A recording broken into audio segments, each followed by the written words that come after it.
This is the tear sheet from June 16th, 2022.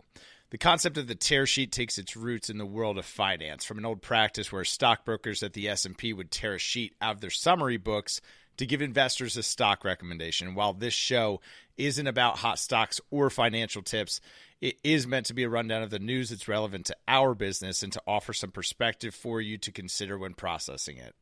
This show will not replace the out-of-home insider guest spotlights that feature the best and brightest minds in and around out-of-home, yet rather complement it as a part of your daily battle plan.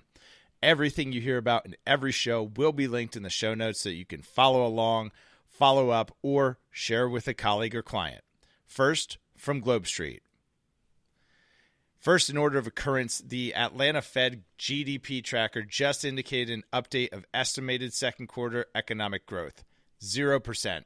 Then came the moment many had been steeling themselves for. The Federal Open Market Committee of the Federal Reserve raised its benchmark interest rate by 75 basis points, the largest since 1994, according to multiple outlets, and a jump up from the 50 basis points increase that the Fed had previously telegraphed. Mitchell Rosen, senior director and head of real estate at Yield Street, tells GlobeStreet.com, the increase in rates is likely to have a negative impact on asset prices as potential buyers are expected to face higher borrowing costs, and lenders will likely be cutting down leverage so the property can cover high interest expenses. However, as interest rates continue to increase, more and more people will look to put off their home buying decisions, which should result in higher occupancy and tighter rental markets within the multifamily sector of commercial real estate. So, what should you do as an advertiser considering all these things? Lead with more offer-based messaging. If you're looking to capture the now buyer, remember that for any given product or service, there are only 2 to 3% of your target audience actively in the market for the thing you sell. That's likely even lower now, and the buying considerations are changing to more price point and value-driven consideration. That's why the opportunity to focus on more top-of-funnel efforts to create affinity, stand out as a strong, constant leader in your category in the eyes of your audience during trying times is so important. People want to be associated with a winning team, and just because we may slow down from a sales front doesn't mean that people are going to stop shopping, especially in hard times. We like to think about a better reality. We like to keep shopping for the things that we want to buy. Out of LegalSportsReport.com.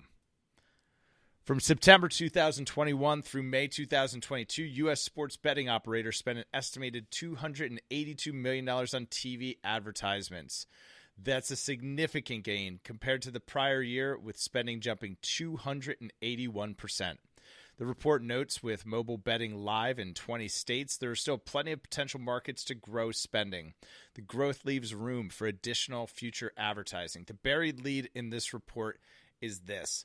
From an impression standpoint, 40% of the impressions bought were driven at the local level versus a national or regional broadcast level. Out-of-home advertising is the ultimate local medium. It's the definition of local. So if sports betting is legal or about to be legal in your state, here are the top sports betting spenders by impressions bought on TV.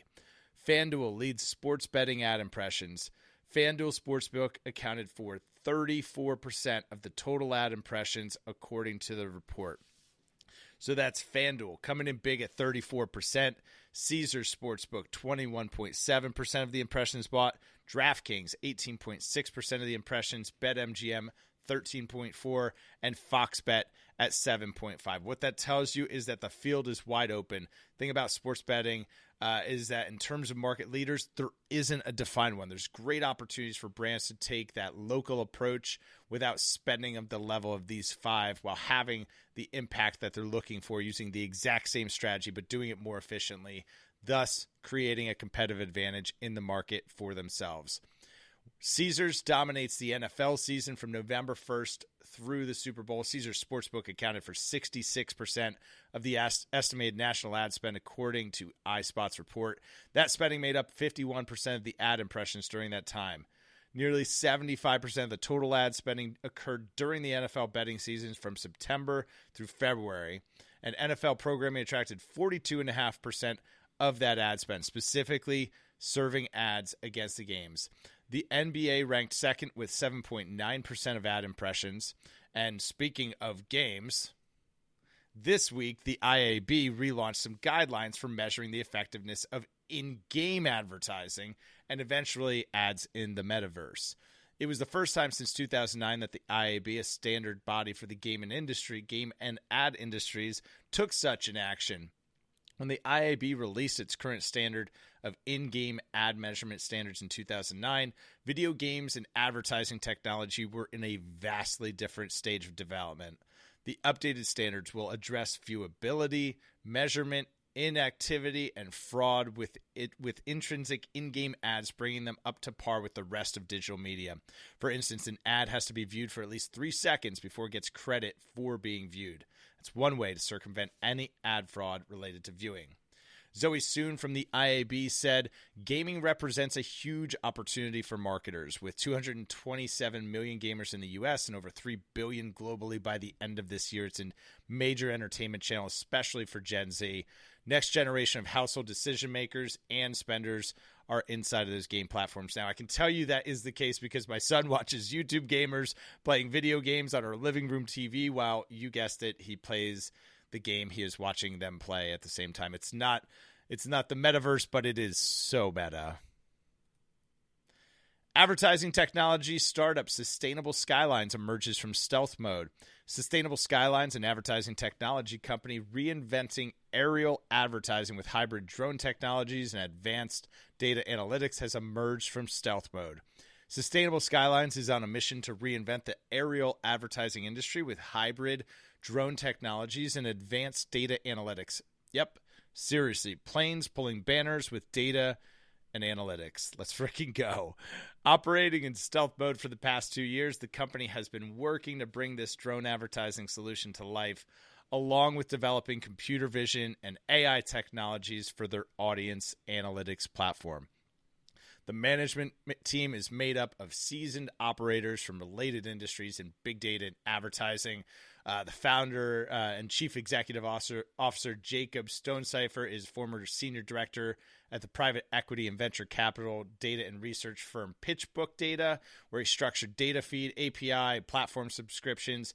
He's joined by the CMO Tim Carlisle, former senior executive at Publicis, where he helped lead Procter & Gamble's brand strategy. Brenda Stonecipher, CFO, certified CPA, has held numerous C-suite positions, as well as their chief research officer, Paul Donato, an advertising industry veteran, and the former chief research officer at Nielsen. And lastly, from the world of privacy laws and legislation. Nearly every week, there's a news story about location data being packaged and sold, said Katrina Fitzgerald, Deputy Director, Electronic Privacy Information Center, during Tuesday's review of the bill by the House Committee on Energy and Commerce. Emergency might be around energy. For decades, people have been tracked online. Their data is being sold to marketers, most of the times, without their consent. And while companies have continued to innovate, Congress wants to keep pace. So there are specific guidelines within this legislation that's really going to enable and empower the consumer. The bill is called the American Data Privacy and Protection Act, ADPPA for short, if that's really any shorter. It's slated to go into effect 180 days or 6 months after it is passed. There's less likelihood for the bill to pass before November's midterm elections. However, Congress is currently collecting feedback on the bill.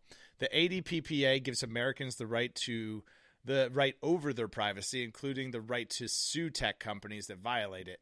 This comes as a blow to the tech industry that has long fought such provisions in statewide privacy laws. However, this doesn't go into effect until after the law is passed, 4 years after the law is passed. So still a ways out. Bill gives people the right to control their data and opt out of targeted advertising, preventing their data from being sold without their permission. Bottom line is this: privacy is a good thing. As American citizens, we have God-given rights, one of which is the right to our privacy. With that being said, these restrictions only serve to make online advertising that much harder and incentivize more walled gardens by platforms like Google and Amazon to create their own ad ecosystem for reaching their users. While a lot of people do use Google and Amazon, up until recently, Walmart was still the largest marketplace in the world, and there are more options for browsers as we become more privacy-minded consumers, which makes for an even more fractured online experience than the literal journeys we take in our daily lives in the physical world. This means that real-world behavioral targeting for out-of-home advertising only becomes more powerful as these restrictions are put in place. That's it for today. Make sure to subscribe and follow for more updates from the front line tomorrow.